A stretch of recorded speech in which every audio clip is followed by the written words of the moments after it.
So last time I laid out the roads of the capital of the Dragon City, and that was really helpful actually.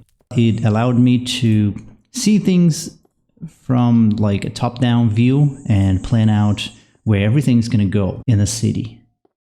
And I thought, let's take this to the next step and let's expand the Dragon Road, which is this obsidian road that connects the entire country, and see if we can get a top-down view from this whole world, not just this city here. It's very ambitious, I think. I don't think I've ever worked on like this big of a project before, at least not in survival. And it actually helped a lot. We're going to be looking at where this obsidian road will go, what's going to connect in the country, and how all of that will, help the capital of the Dragon City to flourish.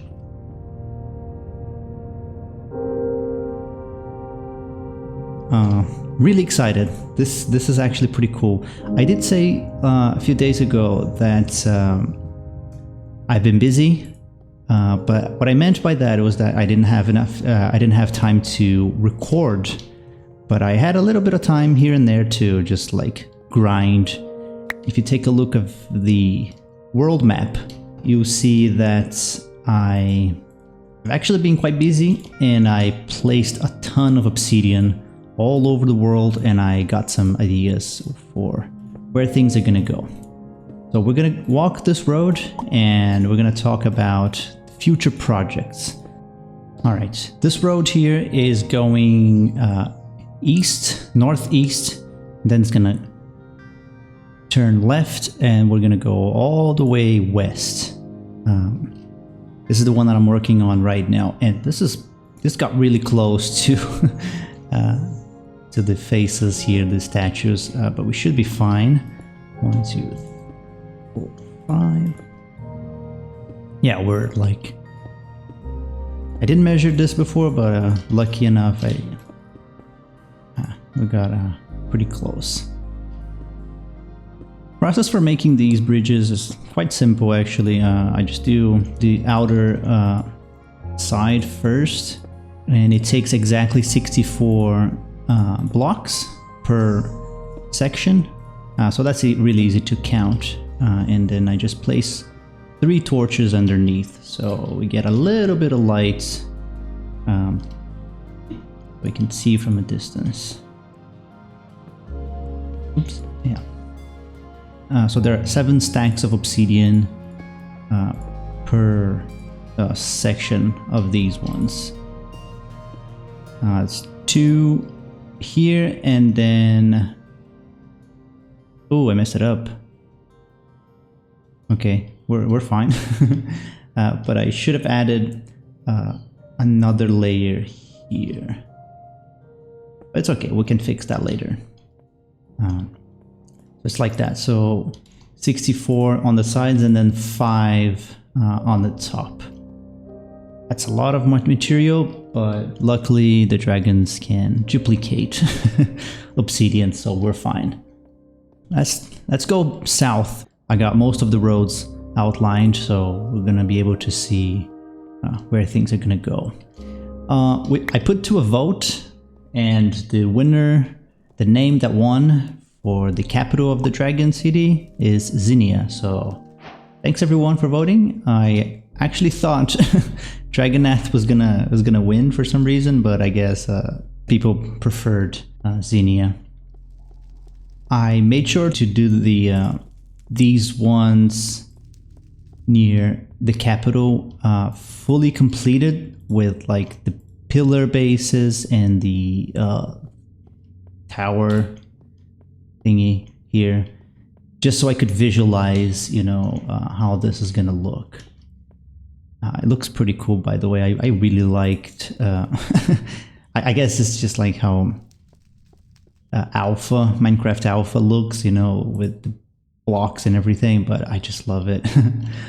So this road here will take you east to the edges of, you know, their country. Now, I don't remember if I showed the interior of these ones last episode, but basically they're just like, there's going to be a ladder. So in each of these pillars, so you can always access the road, you know, whenever you see a pillar like that. And there's also a crafting table, just in case, you know, we need to craft something. And then here we only got like the outline, so I know where they're gonna go, but I still need to fill all of this in. This will take time. I'm not really in a hurry to complete these roads. I just want to make sure that I know where they're gonna go. And I like adding a few curves and to make it look a little more organic. So you can clearly see a chunk border right here. This was generated in InfDev, but you can clearly see how the terrain was rewritten by the developers. It used to look very broken, I guess, with very high mountains and hills and a lot of water. And then we started to see more continuous land, like big islands. This is kind of like the edge. The Dragon Island is over there, the big island that's on fire. You know, with the portals, pillars made of nether portals I showed a few episodes ago. It's like right there. Spawn is like in this island there, and I don't really have anything here, so I guess we might just end in this pillar, or maybe continue a little further and build something, I don't know, like a settlement or something like that. It's just in case we need to come out this way. And I see a little bit of light coming from there. I guess I explored that area there a while ago, but I don't even remember that, so... that, by the way, is a research facility I made also way back in InfDev when lava was introduced to one of the versions. It had a few weird bugs, and I was just kind of like experimenting on it. So I dug a hole all the way to what used to be a lava layer there. And I managed to make lava kind of like flow upwards. It's kind of weird. I'm working on a video maybe to show off a couple of things I found out in while I was playing InfDev. Things that I don't think I've never seen anyone mentioning before. So I guess we can talk about that in a future video. But it's kind of cool. It's there now. So right now we're taking the road to the south. And it's gonna go in two different directions. And I guess this is where things get interesting, because I have thought of a couple of settlements to build along these roads that will, you know, support the growth of Zinnia. You know, importing and sending out stuff to the capital.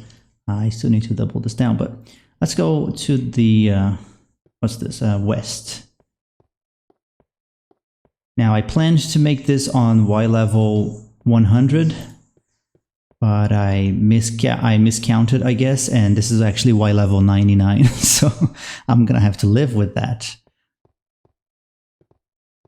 Right behind this little forest, this is where Dragonport is, and Dragonport is the little settlement I showed when I was building the big statues.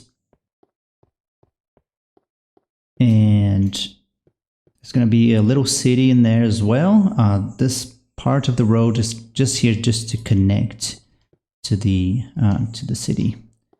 That's where I have my redstone experiment as well.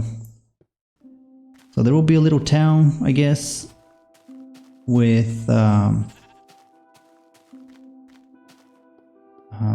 don't know, with a couple of, you know, of these docks that you can park your boat if you're taking the river or the ocean, I should say. And this is like one of the entrances to the country. If you're taking the boat, you can climb up here and then you can access the road. And I'll probably have to move that eventually, but I have plans to rebuild that redstone experiment and use it in something. So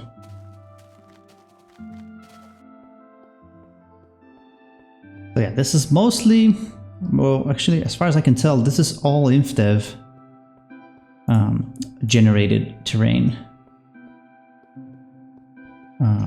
And there's quite a few of these chunk borders. So the road will curve a little bit here to the south. I think that's the first thing I built outside of the spawn area back when I was exploring this world. I was trying to find diamonds and I could not find, for the life of me, any diamonds in the spawn area. And I read somewhere that there was like a glitch or something that would generate more diamonds in some parts of the world. I guess it was, I don't know, southeast or whatever it was. I don't remember. But so then I went traveling to what I thought was the location of that, of those chunks that had like tons of diamonds. And I built a couple of settlements there, and there's another one over there, but I just did not find any diamonds.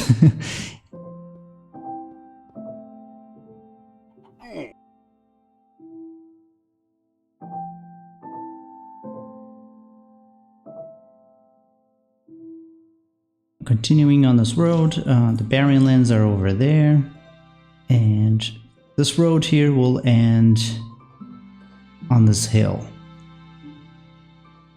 And as you can see, we got another chunk border here, and I'm sure there are flowers. Yeah, flowers there, and I believe that means that these chunks were generated in the version that added flowers as well as caves. So we should be able to find like caves under these chunks.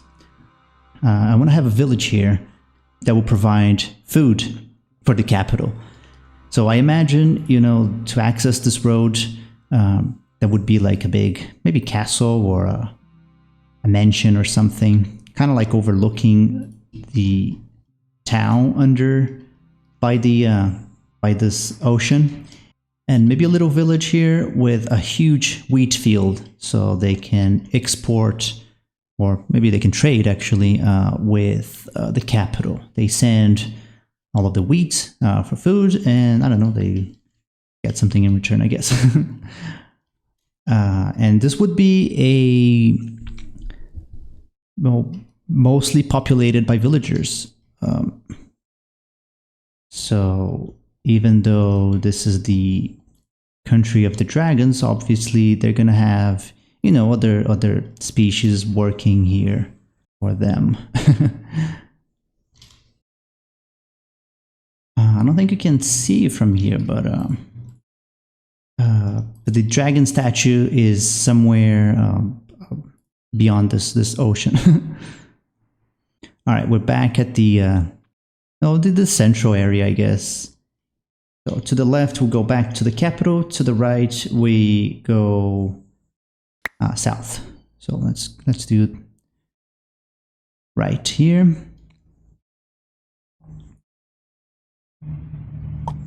And this is a pretty long road. It's going to take me a while.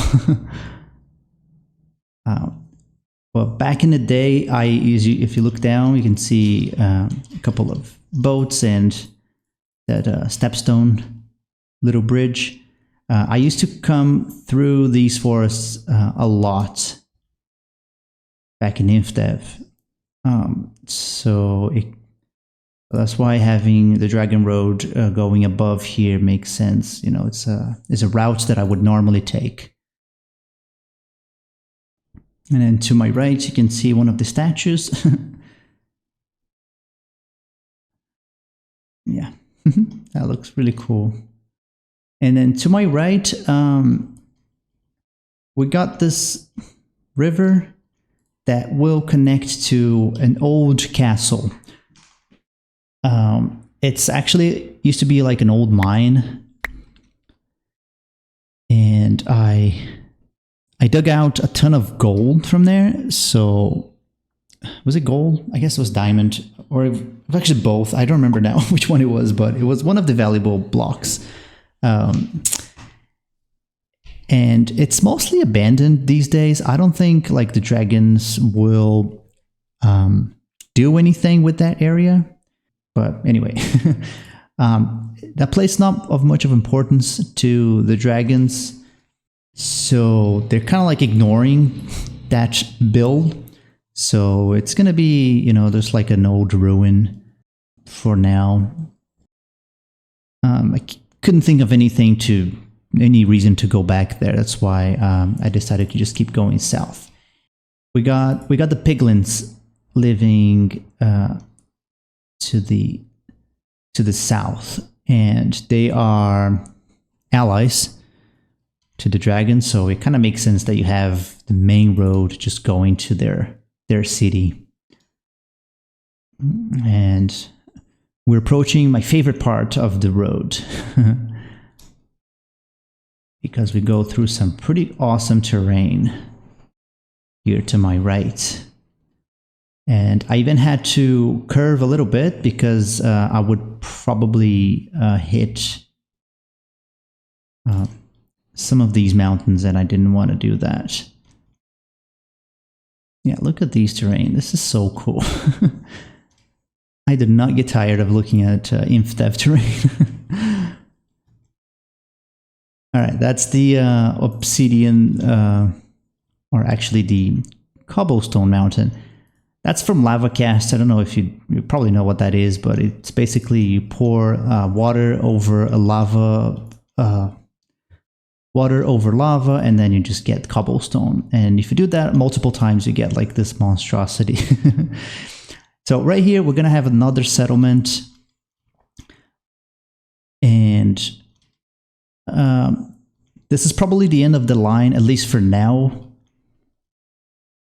But I wanted this to be closer to this little weird mountain. There are a ton of obsidian blocks that you can see like inside. That was actually a bug back when I was experimenting with these. Every now and then the game would think that the flowing lava was an actual full block of lava, and then it would just generate a obsidian. So a little weird bug I found back in the day. And I got a couple portals that I have to hide. But yeah. This will be a little settlement for the piglins, because right in that direction over where that little mountain is, we got a place called the Red Dust Mine. And I'm not sure if I'm going to make the Dragon Road to connect to that place, but there's definitely going to be some kind of road leading connecting these two places. And we're gonna abandon the road for now because I want to go and check it out. But you can see there's a little very rustic road going here on the floor, and that's how I marked, you know, the path to get to the mine. So redstone was only introduced in alpha. It was not introduced in InfDev. But you know, all of these lands, they were all generated in InfDev. So you're probably wondering how I got redstone here. Quite by accident, but there was actually kind of like a hole in the middle of my world that I didn't explore in InfDev.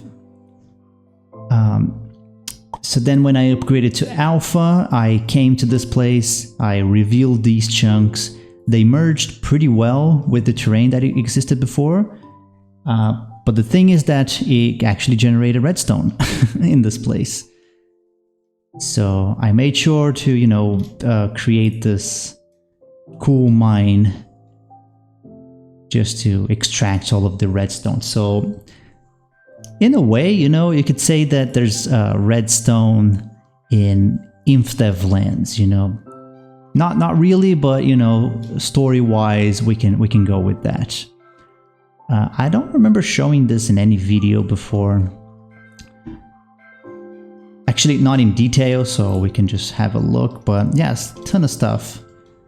All of the gear that I went through, and, you know, storage.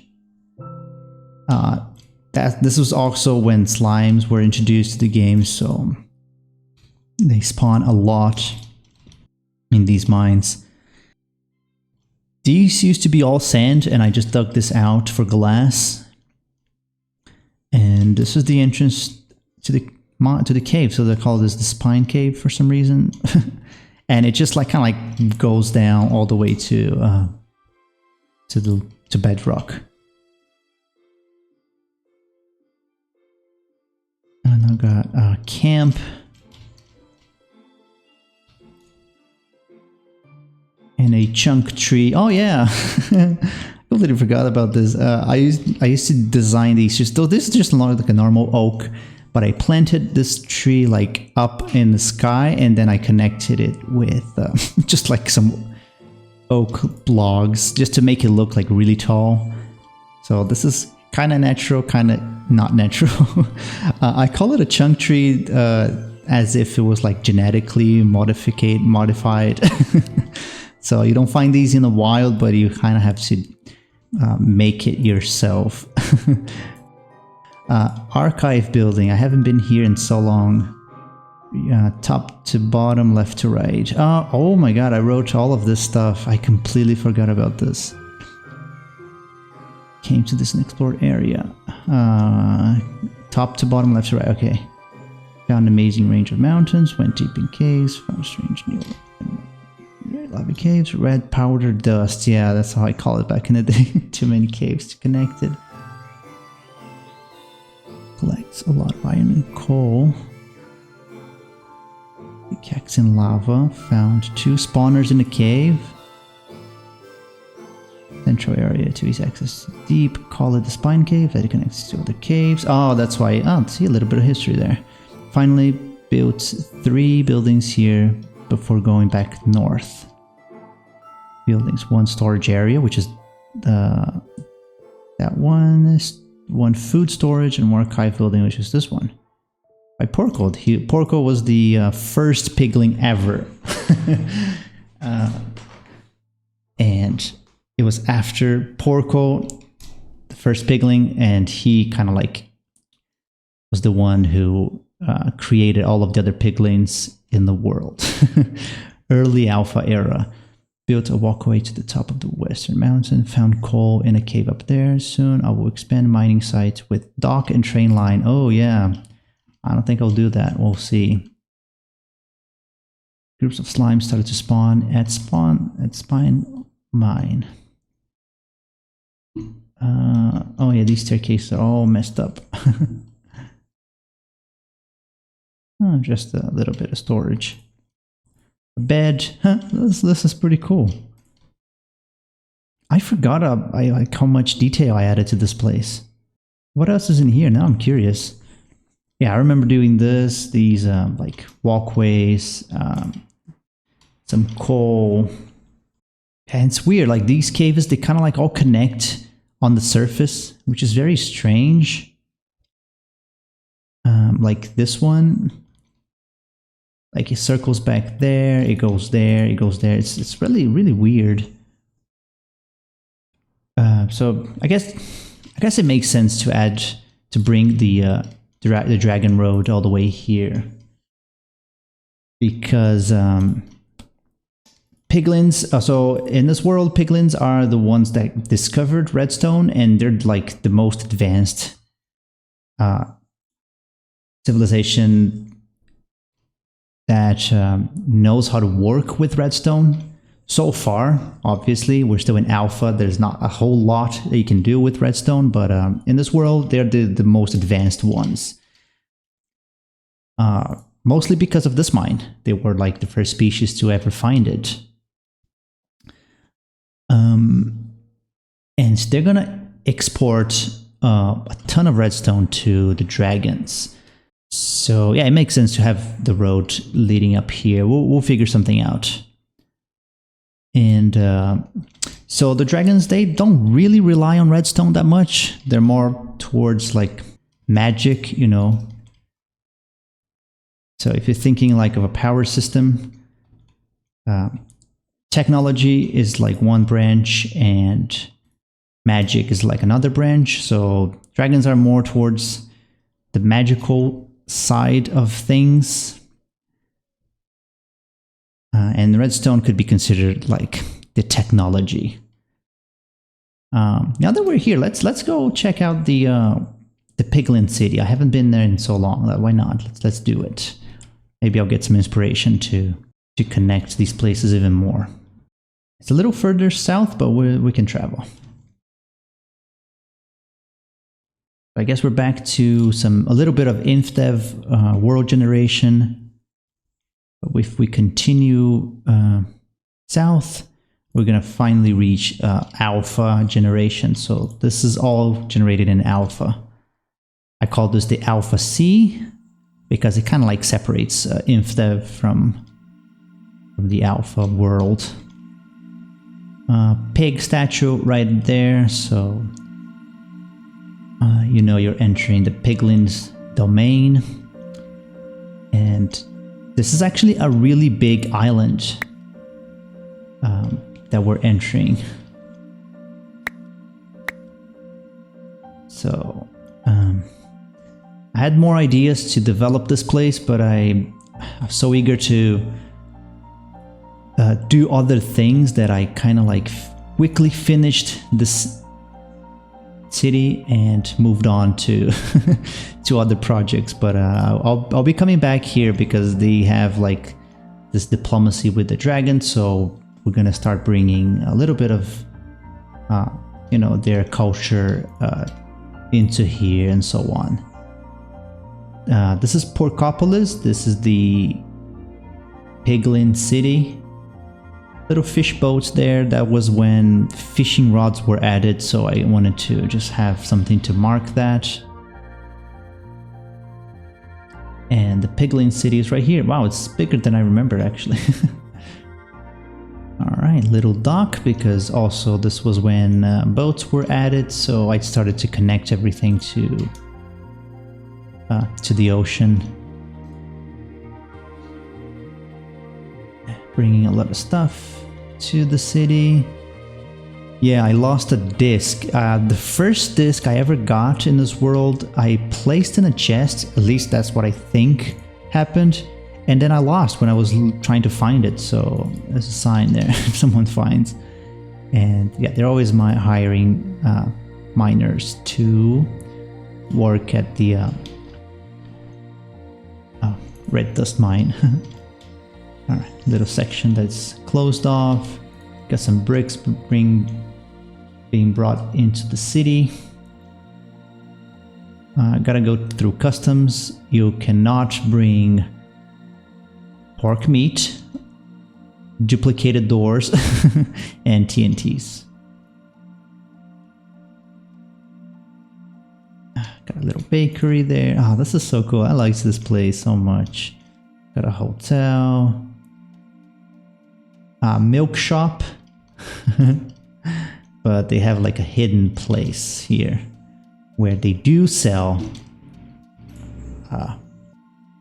pork meat.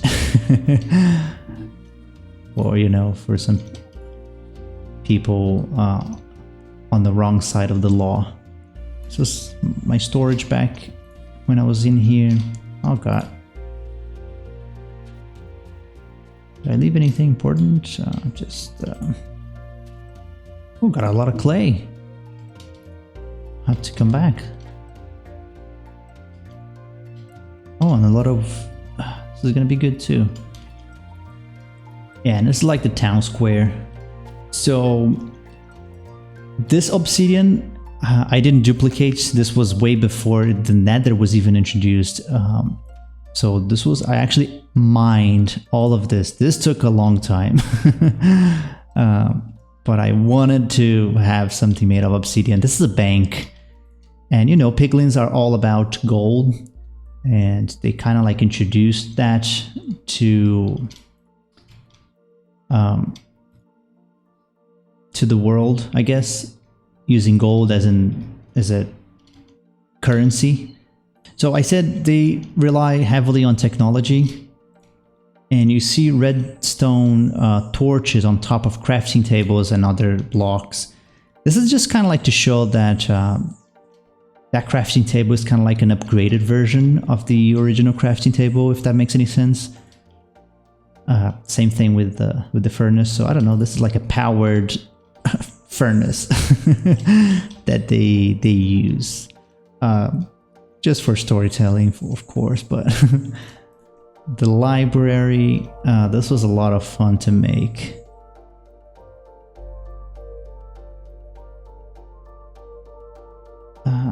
Instead of the coffee shop, they got a milk shop up here.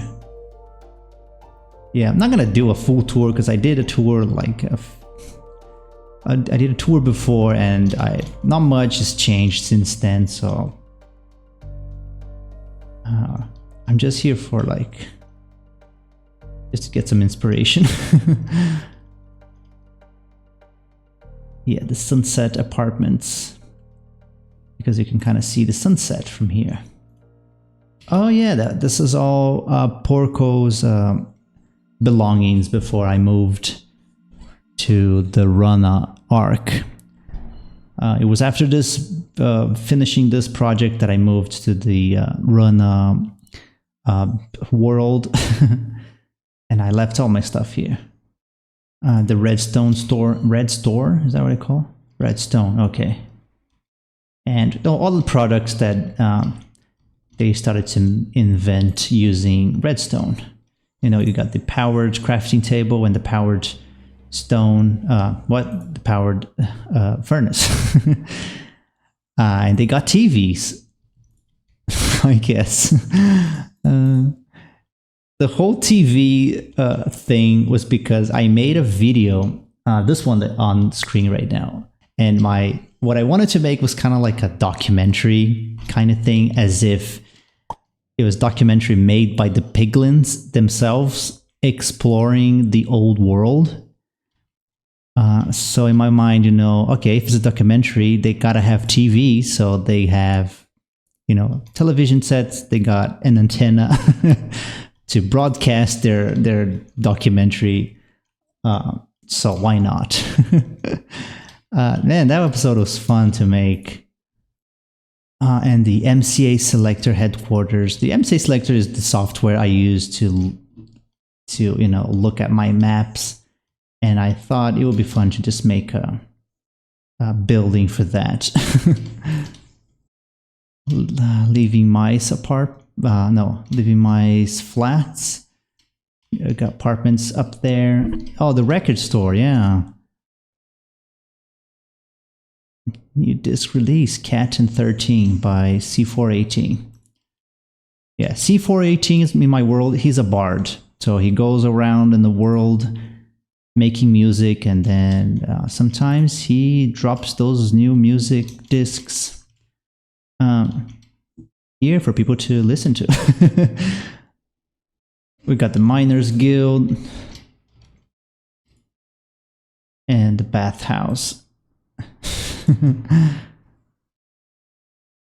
Okay, I feel like I have to make the road to come all this way.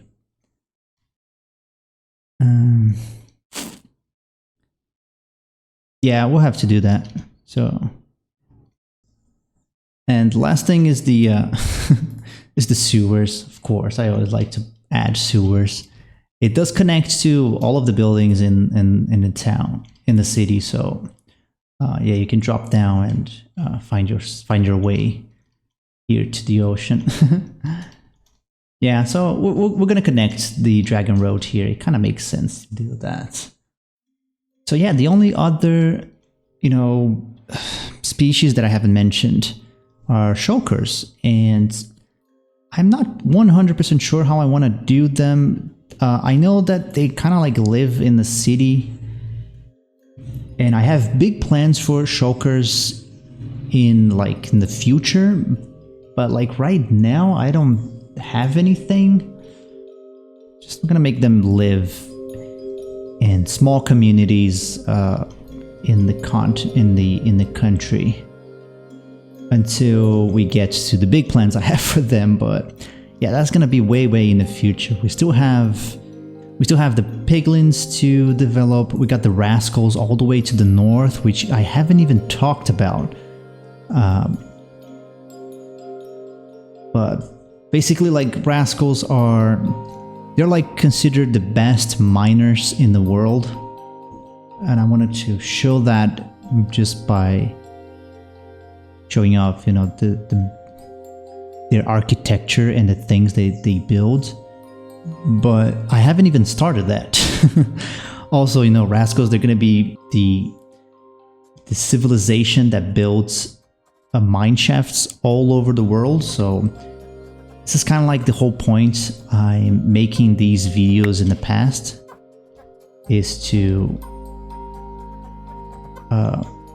give an explanation as to why all these structures exist in modern Minecraft. So mine shafts were built by rascals, and there'll be ancient cities, nether fortresses, and all that stuff.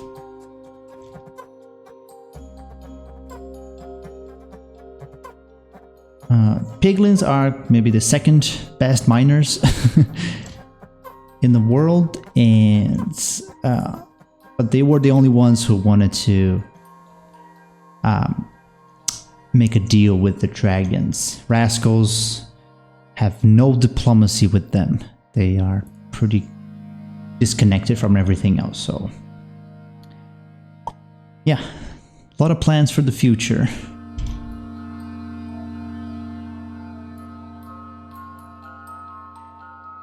So to finish things off with this episode, we're back at the Rana world, but I'm using the glare skin, so ignore that. We got a couple of things to add to the crypts, and someone in the comments left a suggestion, and I kind of like that, so let's talk about that as well. The only problem is that one of you guys asked for a diamond helmet, and I don't have enough diamonds for a helmet, so we're gonna improvise something. So Vector JW9260 left this suggestion here, making a connection with the frogs that will be, introduced much later in the game. By adding different colors to their skin or maybe to their clothing. Really cool idea, actually. I liked that. I only have one thing in mind for the Rana civilization so far, and that's the construction of a city that's in the shape of a pyramid. But we can definitely, do something with the, color coding, I guess, the Ranas in a way, maybe as they, migrated to other places, they would eventually change their color of their clothing or even their skin. I like that idea. Thanks for the suggestion. Is death to be on day one. So they've been here a long time. And they want a dirt block. And then we got silver. And they're the one who asked for a diamond helmet, which I don't have enough, so for now they got a diamond helmet with a gold trim. If I ever get a diamond, I'll come and fix it for you. Alright, if we get more names, we continue expanding downwards. Yeah, this is the long-term project. Alright, this is all for this episode. thank you guys for watching. Hope that showing the world from like a top-down view, like using maps and all of that, maybe that's helpful. I don't know. To me, it is. I'm a very visual learner, and looking at maps is kind of like how I plan the whole world. So yeah, hopefully it was useful to you guys too. All right, see you on the next one. Bye bye and take care.